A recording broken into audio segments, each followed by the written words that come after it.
Rahmatullahi wa barakatuh. Yeah, welcome to tonight's class, and it is once again the Nahw class of Madrasatul Mumtiaz online class. And now we are on class 75. Our topic is علامات التأنيث في الأسماء, the signs of femininity in nouns. Previously, last topic we talked about علامات التأنيث في الأفعال, which is the signs of femininity in verbs, and we mentioned that we have the tau sakina at the end of a fi'l madi, which is a past tense verb, and we usually have a ta mutaharrika fi awwal al-kalima for fi'l mudari'. That is a ta that has haraka at the beginning of a present tense verb. Now for nouns, we are going to talk about the signs of femininity that we have in nouns. When we see an ismu, sometimes we can be able to tell that this ismu is feminine, or when we want to formulate an ismu for a feminine, what are the things that we can add that will make us identify it as feminine. So let's go to the qaida. So what does the qaida tell us? The qaida tells us that علامات التأنيث في الأسماء ثلاثة تتصل بآخر الأسماء, that the signs of femininity in nouns are three, and they are usually attached to the end of that noun. And the first is ta'un mutaharrika. That is what a ta that has haraka, which is a ta marbuto, which is this round ta. Just this word mutaharrika is an example, is the kind of ta we are talking about, a rounded ta. So that is a ta, and it usually has haraka, which is usually the shakl, that is which is usually raf'un, which will be domatan if it is raf'un, or kasra if it is jarri, or fatha if it is nasbu. So that is the haraka we are talking about. That is the ta mutaharrika. Aw alif maksura, which is a broken alif, that alif that looks like a ya. So we are going to look at the examples right after now. Aw alif mamduda, or alif mamduda. What is alif mamduda? Alif mamduda usually occurs when we have an alif at the end of a word, and that alif mad is usually followed by an amza. That is an alif mamduda. So let's look at the examples. So the first sign is ta mutaharrika. This is the most common, which people know very well, that when you have ta marbuto at the end of a word, that usually denotes a feminine. For example, if I have if I know somebody that, if I have a name that is Latif and we want it to become feminine, we just add a ta marbuto and it becomes Latifatun. Or when we have Walid, a parent, which is a male parent, and when we want to turn it to feminine, it becomes Walidatun.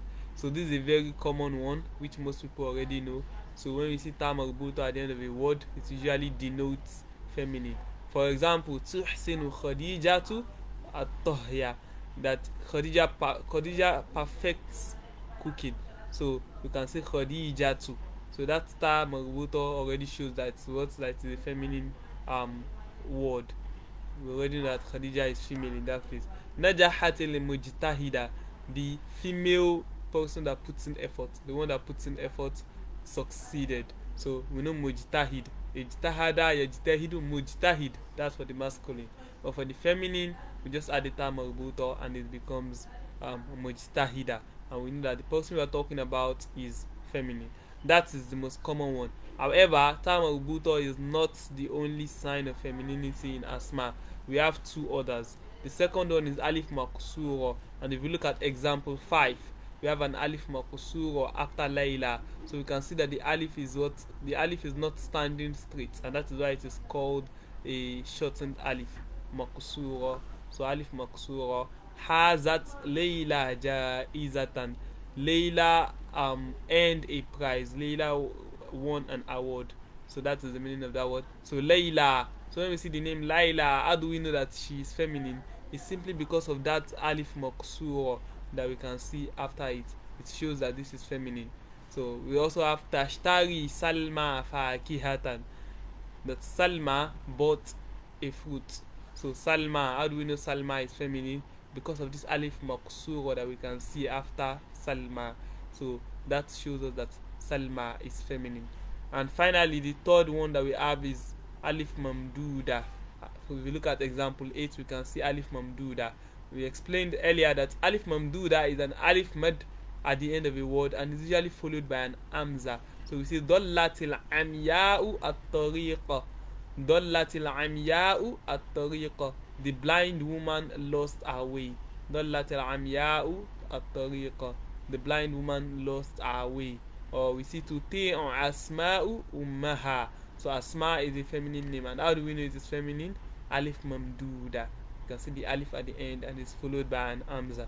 So those are basically the three alamat al-ta'nith in asma that we have, and examples of them. So if we also look at it, we have some particular classes of verbs, this which we have probably talked about in some other topics, that we have a masculine word, and when we want to turn it into feminine, we add an alif maksura or alif mamduda. So just to show us that it is not only ta marbuta that we add to a word that makes it become feminine.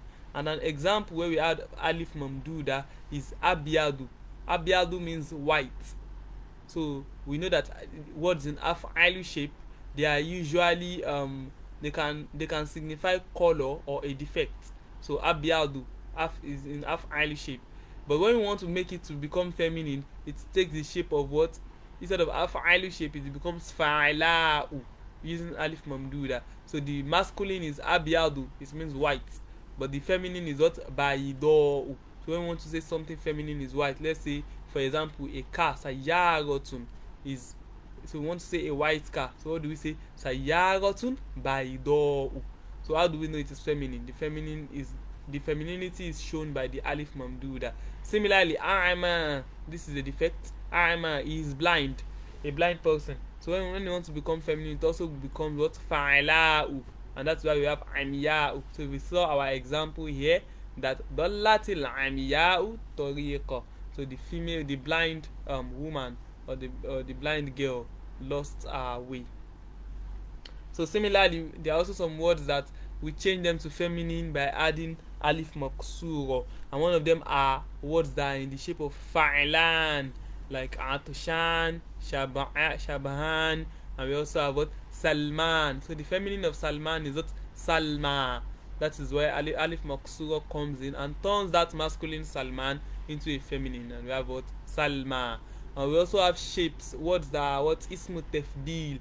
So if you remember in our sorghfu, we talked about ismu tafdil, and they are usually in the shape of af'alu. And when we want to make them into feminine, they take the shape of fu'la, and what shows us it is feminine? Alif maksura. For example, we have akbaru, and it becomes kubra in its feminine state. Or ahsanu, it becomes husna. So we can remember lillahi al-asma'ul husna. That is where husna came from. It is the feminine of ahsan. So that is basically it. However, we are told, if we go back to our lesson, that our final qaida is that there are actually some words that they may not have any علامات التأنيث. قد يكون الاسم المؤنث خاليا من علامة التأنيث. That a feminine name or a feminine noun, اسم المؤنث خاليا من علامة التأنيث, it can actually exist without having any of the علامات التأنيث. So as we learn Arabiya and we learn Arabic literature, we come in contact with these words that they may not actually have alamat ta'anith, but they are also feminine. So this is just so that we will not be shocked or surprised when we come across such. Okay, yes, it's actually possible for something to not have an alamat ta'anith even though it is feminine. So, and we are giving examples. For example, Ta'tani Zainabu malabisiha. Zainab cares for her clothes. So we can see Zainab does not have any of the alamat ta'anith, yet it is a feminine name. Or Rakibat Su'adu Ajalatan.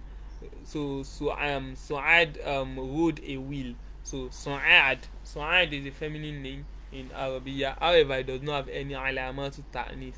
So in the same vein, we can actually have some words that may have one of these alamat ta'anith that we've mentioned, the ta marbuta or the alif mamduda or alif maksura, and despite the fact that they have this alamat ta'anith, they are actually masculine. For example, if we look at we have names like Musa. Musa has an alif maksura, but we all know that Musa is a masculine name. Or we have names like Hamza, which has a ta marbuto, which is so a ta marbuto usually signifies feminine. However, Hamza is a masculine name. Or a name like Uqba. Uqba is also masculine, and even though it has a ta marbuto. Or we have a wasfu like al-alama. Alama, it means a scholar. Alamatun. So we hear a sheikh al-alama. So, and even though it has a ta marbuto, this is actually a masculine word. So a brief recap on this lesson, a brief summary is that what علامات التأنيث ثلاثة تتصل بآخر الأسماء. We have 3 علامات التأنيث for nouns, for ismu, and the first is ta'un mutaharrika, that is a rounded ta at the end of the word, or an alif maqsura, a shortened alif that is not straight at the end of a word, or alif mamduda, or an elongated alif, that is an alif that is followed by an hamza at the end of a word. And we are also told that sometimes we can have an ismu mu'annath that does not have any alamatu ta'anith, like Zainab or Su'ad. And we also know that we also have some ismul mudhakkar that are actually masculine, but they have alamatu ta'anith, like Musa or Hamza or Uqba. So that brings us to the end of today's lesson on علامات التأنيث في الأسماء. May Allah subhanahu wa ta'ala grant us beneficial knowledge and make us understand it better than the speaker has explained it. سبحانك اللهم بحمدك ونشهد أن لا إله إلا أنت ونستغفرك ونتوب إليك. السلام عليكم ورحمة الله وبركاته.